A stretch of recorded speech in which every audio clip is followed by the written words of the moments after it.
This episode is brought to you by LifeLock. The holidays mean more travel, more shopping, more time online, and more personal info in places that could expose you to identity theft. That's why LifeLock monitors millions of data points every second. If your identity is stolen, their US-based restoration specialist will fix it, guaranteed or your money back. Get more holiday fun and less holiday worry with LifeLock. Save up to 40% your first year. Visit LifeLock.com/podcast. Terms apply.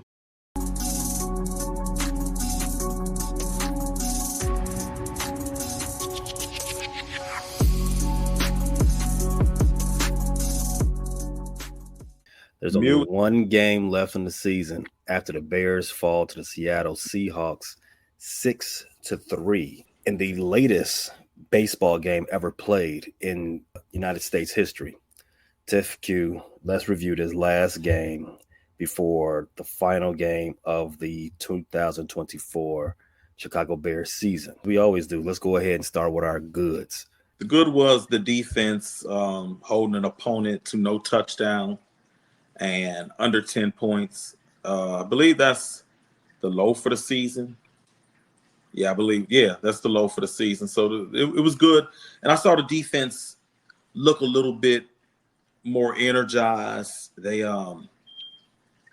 played with a lot more intensity. They got a turnover. Gordon was active. The defensive tackles, a lot of no-name guys, a lot of guys who weren't even on the roster at the beginning of the season or didn't figure into the plans, from Coward to Ford to Chris Williams. They did a decent job though. So I don't know if they'll be back next year, but they definitely put some good footage out there for the other 31 teams. Then let people know that they haven't quit on the season. So I thought kudos to the defense. I thought Eric Washington finally called a much better game. I'm sure some of that was Seattle was just ineffective, but still, I'm gonna give my goods to the defense though.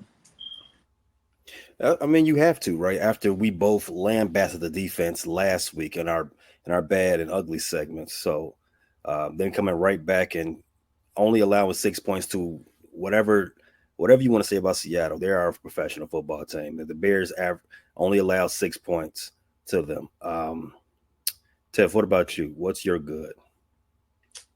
I'm going to sound like Q for the last month and a half. That the season is almost over because it's beyond embarrassing. I mean, the game was beyond. I thought the Christmas games were terrible snooze fest, and those were even worse than the Christmas game. And by the way, shame on you all for saying that the NFL Christmas was better than NBA Christmas, because if you watch those games, that's a lie. But anyway, back to this. That the season's almost over. It's been the beginning of the season was really hopeful, really good. Get yourself together, Q. You all right? You okay? You don't remember when you said NFL Christmas was better? Okay, all right. You all have memory loss. Like every time I pull receipts on something y'all say, your faces look like we didn't say that. But this is the stuff we got to talk about because the Bears are so trash. Did we say that? Where did we say that at? I don't remember having that conversation. Last week, oh my God, I'm gonna give you guys some memory gifts, some memory pills or something. Last week, Vince asked, "Oh, you guys have any holiday plans?" Oh, we talked about watching sports, and I said it's gonna be NBA Christmas for me, and you all said, "No, we picked the NFL. Anytime it's NFL, we're gonna watch that. That's better." I'm more of an NFL fan, so I'm gonna watch what sport pleases me more.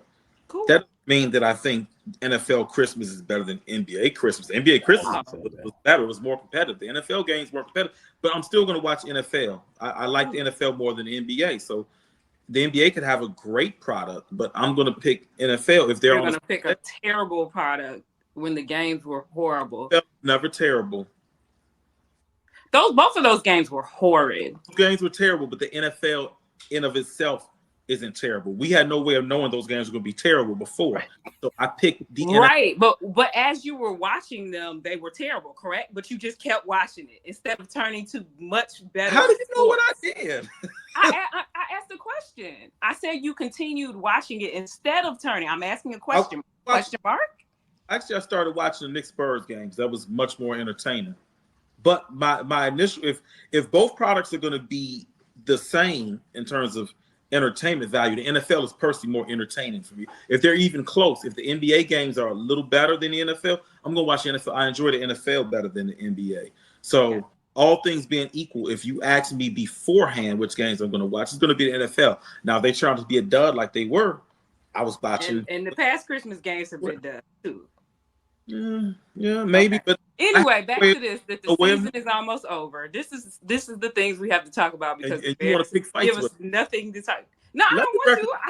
I just brought up the point, and both of you look like, oh my god, we didn't say that. Like, say that. That's the only reason I kept going because both of your faces were like, we didn't say that. Like, you did. I didn't. I did not say NFL Christmas is better than NBA Christmas. You asked me which games I was going to watch, and I was going to watch the NFL.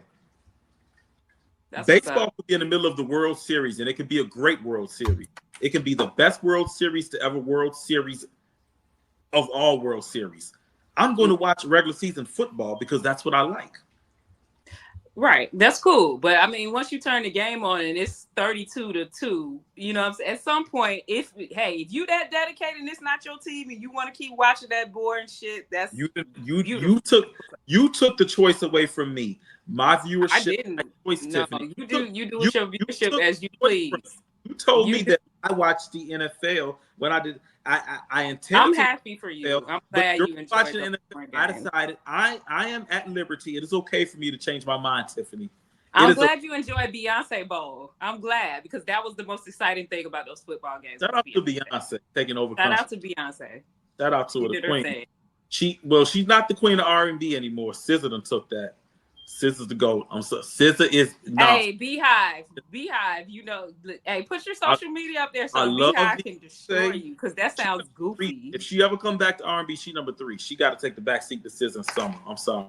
Okay, now you're signing this. This is the most ridiculous take I've ever heard. But okay. Given the choice to watch NBA or NFL, I'm always going to choose NFL, regardless of what time of the year it is or what the product is. As it relates to the Christmas games, I have parlays. I'm in the fantasy football championships. Those games were important to me, so I watched. I was in a house that doesn't have Netflix, so I had to watch on NFL Plus, and you can only get NFL Plus on your phone or on your laptop. So I was watching that on my laptop, and I had the NBA games playing around on my phone. So obviously my eyes were going to the bigger screen. Most of the time, NFL won out. My good from the week 17 game for the Bears was 4th and 5, Caleb Williams to DJ Moore. And why that's my good? Because I had that feeling that I haven't had since Thanksgiving. I had a feeling that, we're about to win a game. I had that thought after he completed that pass, a pass that looked like it had 0% opportunity or 0% chance of being a completed pass. Once that got completed, I sat up in my chair at the taco bar and I said, oh, wow, the Bears are about to do something that I haven't thought they was going to do in a long time. I never thought when we did week 7 preview at 4-2 that we'd be sitting here at week 17 and be saying 4-12. That doesn't even compute. Like 4-2 to 4. That's crazy to me. Yeah. Bring back Nelis Jones. Bring back Matt Eberflus. And I think that's a perfect segue to our bad. 1 second. Caleb, it was a 4th and 5. Right? Okay. We can move on. And that's a perfect segue to our bad. As you say, bring back my Eberflus. I'll kick this one off. My bad. Timeouts. I don't know what it is with timeouts in the city of Chicago, but there are 2 principal teams that are playing right now, the Chicago Bears and the Chicago Bulls. They have a thing with not using those timeouts. Why I bring up the Chicago Bulls, if you didn't know, the Bulls also played last night on Thursday. They lost to the Atlanta Hawks. What about a 20-point lead? They had a 17-point fourth quarter lead. They let the Hawks score 50 on them in the fourth quarter. Crazy. 50 points. And at no point in that, during that onslaught, during that blowing of that lead, that Billy Donovan called a timeout to try to save his team, get their composure back. He just let it happen to him. He laid on his back and got into starfish mode. Laid on his back and got him. Okay. Yeah, that's my bad. Those timeouts. I don't know why it is. I don't know what it is with these teams in the city of Chicago, but they don't know how to use timeouts or something. That got Matt Eberflus fired, and I was upset about it last night in the moment, listening to Thomas Brown's interviews today as we record this on Friday, December 27th. Listening to his interviews and how he explained his thought process and why he went from not calling a timeout to calling a timeout on one of those fourth down decisions. It was okay. I can go with it a little bit more, but I don't. Again, we had 2 timeouts in that crucial drive with the chance to win the game, and we just kept tossing up BS at the BS instead of just, hey, you know what? Why don't we just bring it back to the sideline, get our composure, let's figure something out, and go at this the right way. But no, none of that. It's too much like right. Tiff, what about you? What's your bad? I'm a say my bad is Tyreek Stevenson turning into like CJ Gardner Johnson or something. Like every game. CJ Gardner Johnson? He is. I don't know if his own teammates want to fight him. Once he unlocks that level, he will definitely be CJ Gardner Johnson. But every week he finds a way to not really impact the game, but impact the game. Like, I don't know. He must be out there really saying so. I know he trips people and does all that, but he must be out there really talking crazy because every single week someone wants to fight him. Someone wants to lay him out. And that's cool to get under people's skins if you're going to be the one to lock them down and stop them. I mean, Metcalf didn't go crazy, but he did have a significant play right after that. So it's like you keep poking the bear of these really good players like our team does, whether it's him or somebody else, and then we can't stop them. So I don't understand like who we think we are, because we talked about this last week. Our team talks really big, or they're out there talking to other people, getting people want to fight them, but we're not backing it up on the field. So like all the goofy plays he's had this year, if we were winning, people would look the other way. But now it's just getting comical. Like, why are you even out there talking in the first place? Like, you're not beating anybody. You guys aren't really locking anyone down per se. It's like, why are we out here talking so big? I don't know. When Metcalf wanted to rip his head off, I was just like, all right, bro, I get it. That's the position. Like, they are known to be annoying. You can name tons of them over the years. But if you're not backing it up and your team has lost, what now, 10 straight, it's time to just be quiet on the sideline. It's time to stop yapping to people who could really just pound you into the dirt, honestly.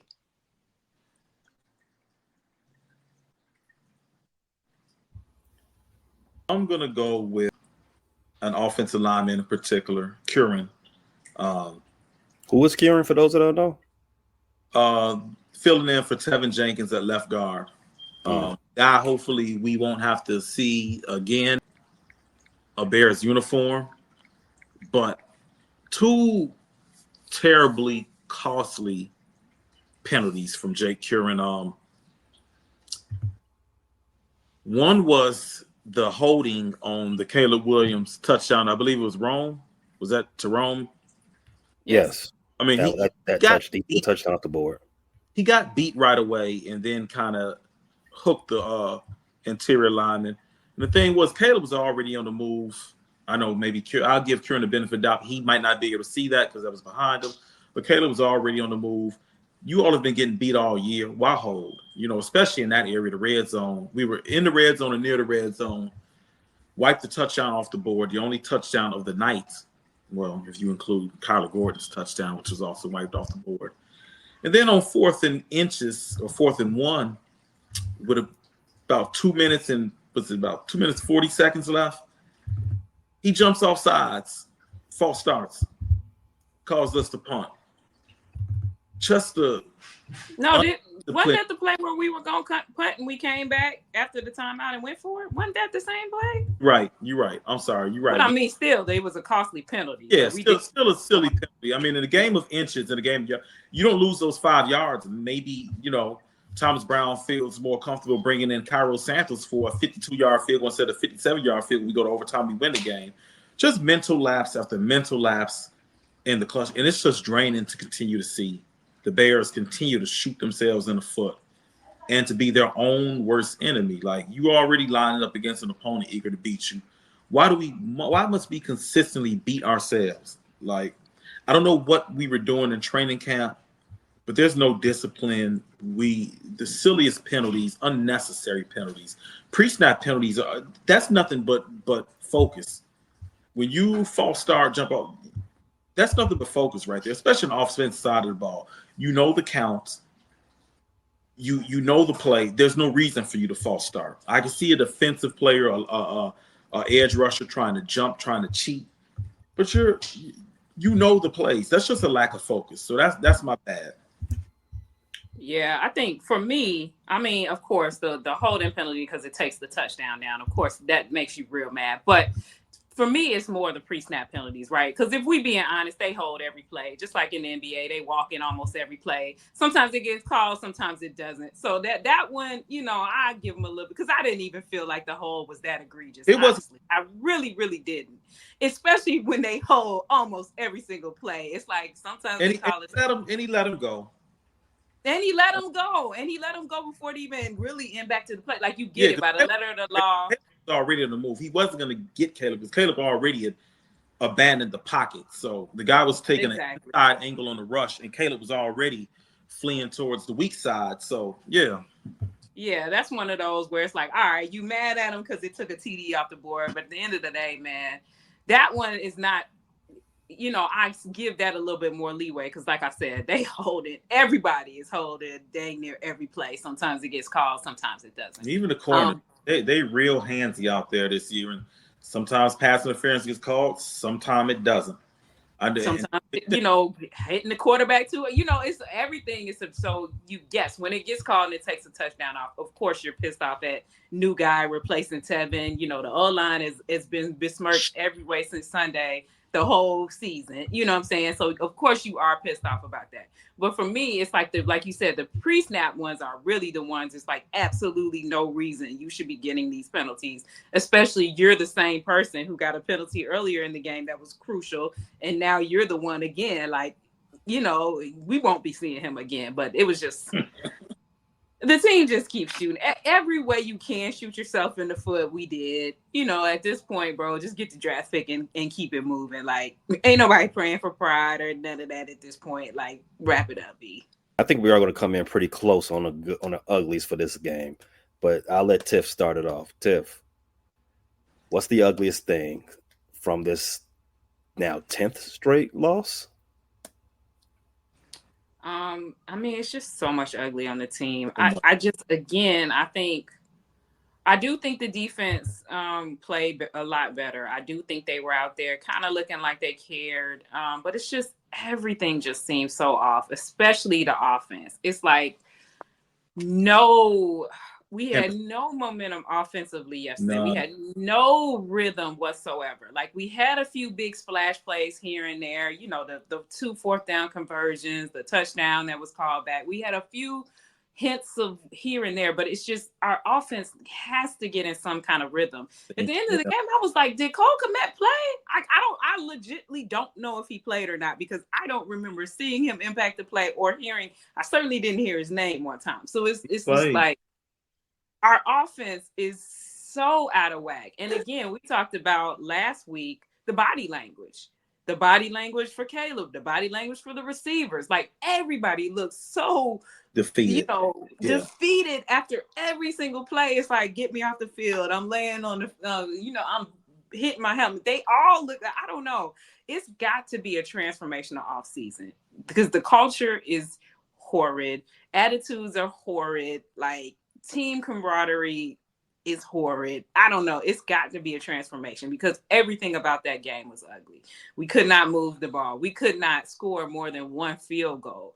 I mean, granted, they couldn't either. So it was just an ugly game. They had two. It was ugly all around, but at least they were moving the ball and looking efficient at times. I never felt like we looked efficient. I never felt like we looked in rhythm. And most of the season, save the first, I guess, 5 or 6 games, our rhythm has looked completely out of whack. Even the games where we've miraculously come back and been close and lost, like the first half, we looked horrid, and then we play from behind and we maybe get. So we've got to find some kind of offensive rhythm. We've got to find some kind of leader who instills a culture that the team believes in, that the team is excited about. It's going to have to be about the X and the O's. It's going to have to be about Caleb's development, but it's so many other things it's going to have to be about as well, because those little things that turn into the big things are missing. I can't name one great thing about this team by the time the season's over.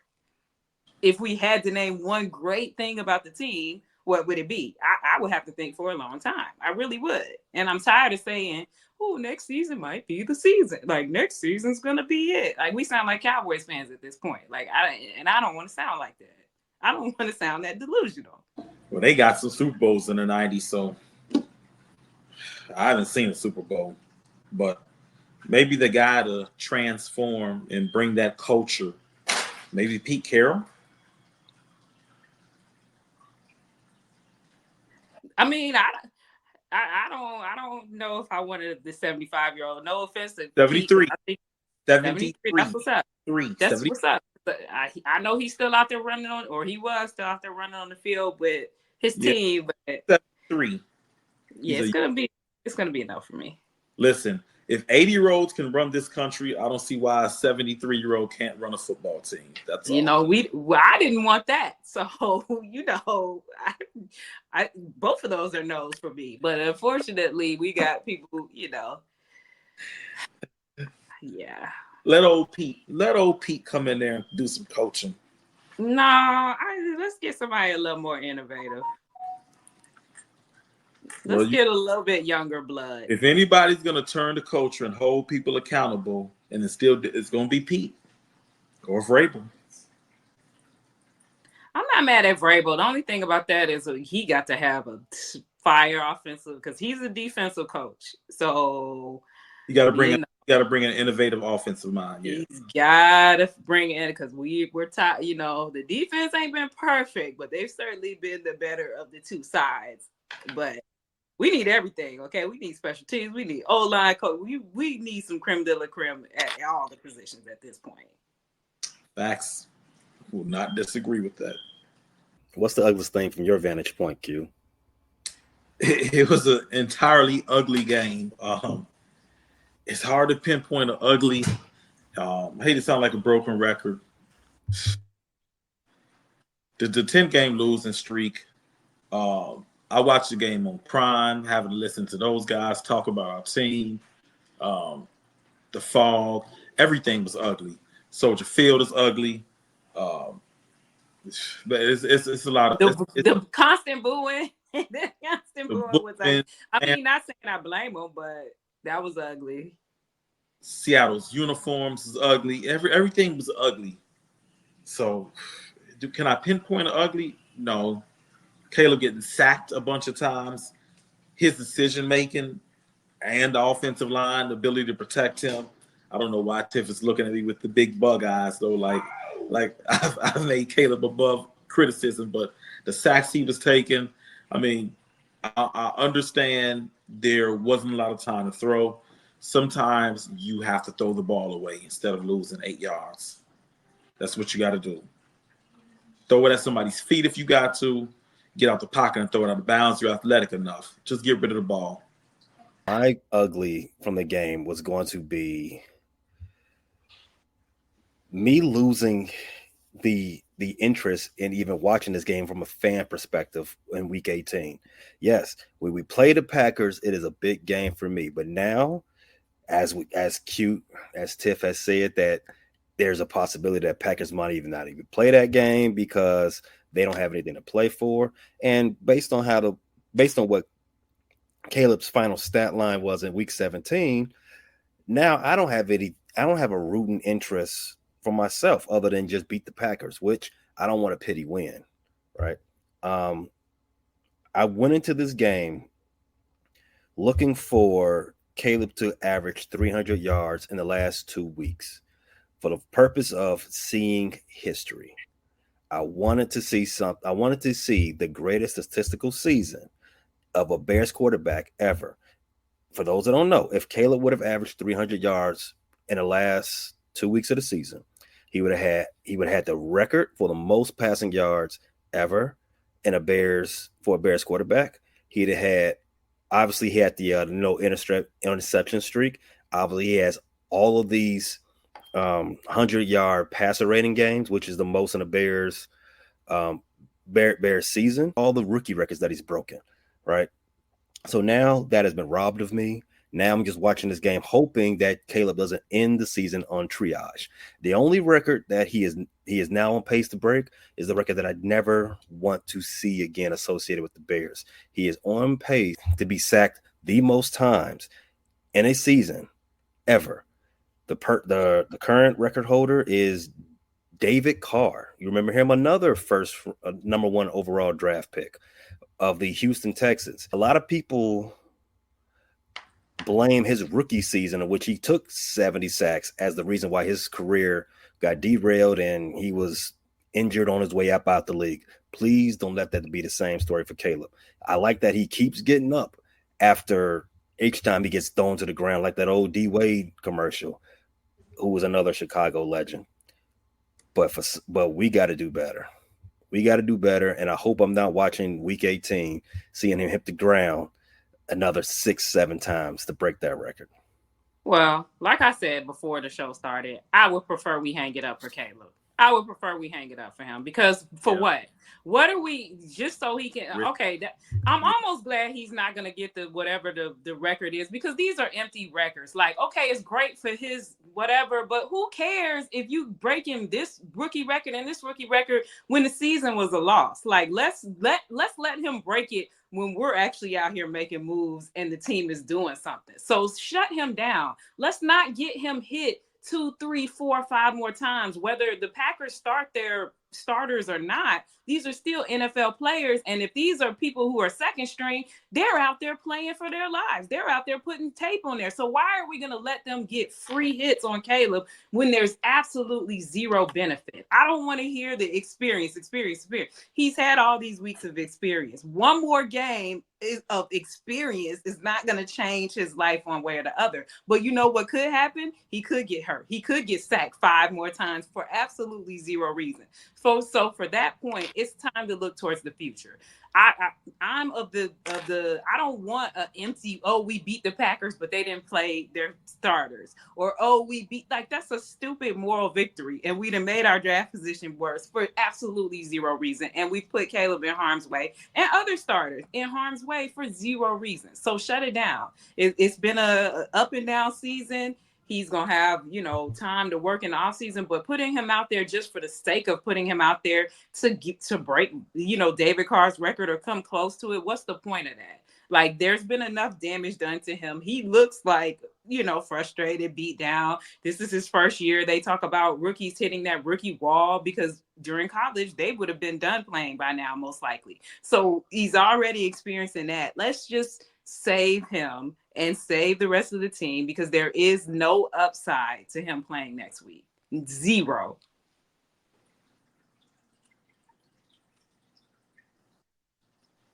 I want to piggyback on that. Yeah, so there is a thought that, you want to get the reps in, you want to get the experience. There's a difference between good reps and bad reps.